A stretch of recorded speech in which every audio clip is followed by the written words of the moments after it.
Marcos, Lisa Marcos, makinig kayo. Totoo ba na gumawa kayo ng aksyon kasama ng FBI na ako ay nyo nang ipaligwak at binigay sa kanilang kamay? Kaya't sila'y gumagawa ng ganito with impunity sa aking sariling bansa. Kung ganyan ang ginawa ninyo, I will not honor you. I will not respect you because you did not honor me and you did not respect me. You are no longer worthy to be our trusted leader. Mabuti pa, hanggang maaga pa, Bongbong Marcos, Lisa Marcos, Martin Romualdez, bumaba na kayo sa posisyon. Mag-resign na kayo sapagkat hindi hihinto ang tinig na ito habang naririyan pa kayo. Mga kababayan, tatayo ako sapagkat patay naman hang din ako.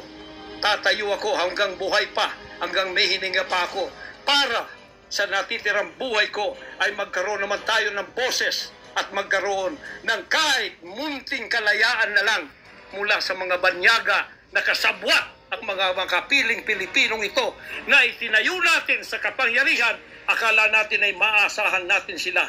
Mga demonyo pala. Sorry to say that, but that is the truth. If that is not the truth, then tell me. And you cannot judge me. You cannot condemn me. I am dead already.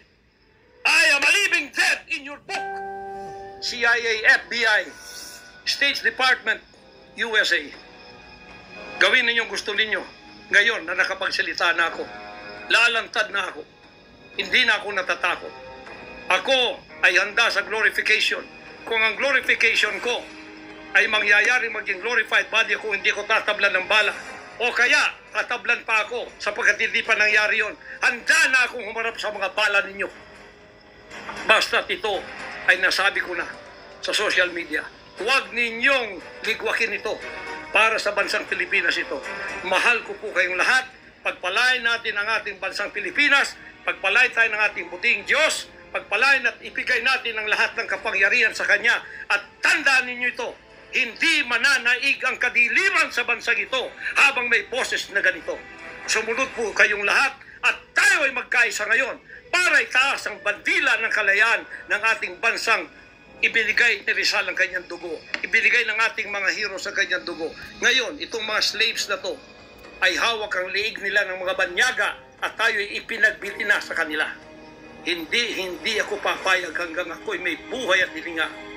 Total, patay naman din ako sa inyong libro. Okay na ako sa buhay ko.